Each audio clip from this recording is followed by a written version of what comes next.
excited about NXT returning to the Barclays Center in Brooklyn this Saturday night. Hard to believe that it's the fourth time that we are there with an NXT TakeOver, and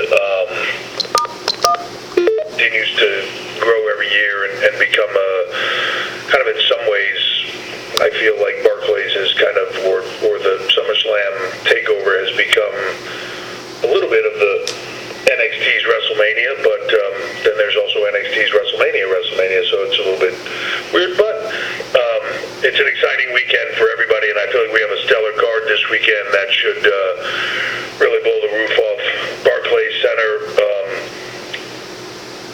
It just speaks to the depth of NXT at this time when I can make a list of some of the people that are not on this card, and it's really, really strong.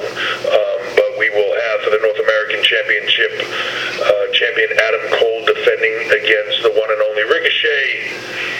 EC3 versus Velveteen Dream in what should be a spectacular match. The Undisputed Era and Mustache Mountain for the NXT Tag Team Championships. Kairi Sane will go up against champion Shayna Baszler for the NXT Women's Championship. And in what has been a recent change, the NXT Championship match will now be a last man standing match between the long-standing rivalry between Johnny Gargano and, at this time, champion Tommaso Ciampa. So, with that, it's been an exciting run into the Barclays Center with everything going on and the Mae Young Classic taking place and getting ready to start airing on the network. So, I look forward to the questions. So, with that, I'm going to turn it over to you guys.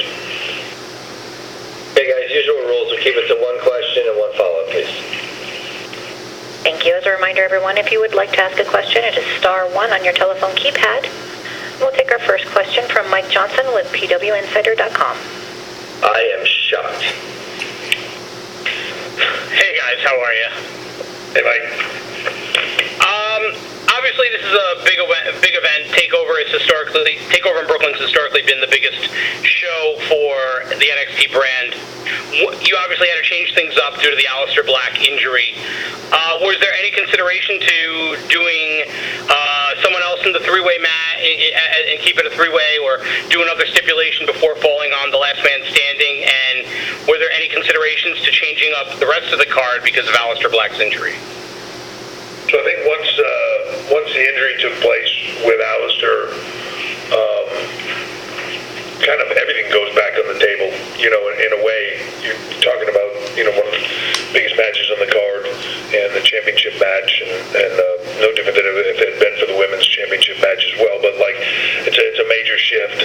So everything kind of goes back on the table. I think you have to sit back down and you got to look at everything. And I think it would be silly and foolish not to kind of open that discussion up to everything. So it all gets put on the table, and it all gets gone through, and then you determine what you feel like the best course of action is, and then once you make a decision, everybody runs in that direction and you stick with it. I think that given the history between Johnny Gargano and Tommaso, that it made sense to go to the single, that adding anybody else in there kind of was a third wheel, so to speak, at this time, without a story to play it out, and it felt like the right thing to do and the right place to go. So I know they'll tear it up just like they have every other time they've stepped in the ring together. So I'm really looking forward to it.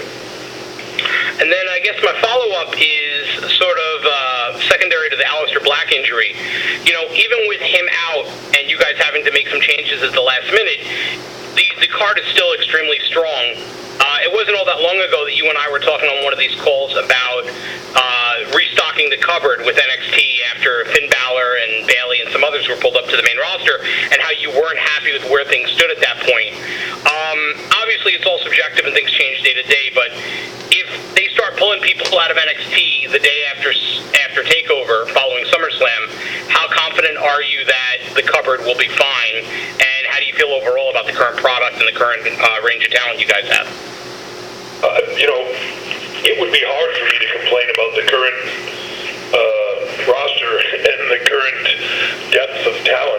I said sort of coming into the beginning of this call, a lot of talented people that aren't on this card that you could make the argument very well should be.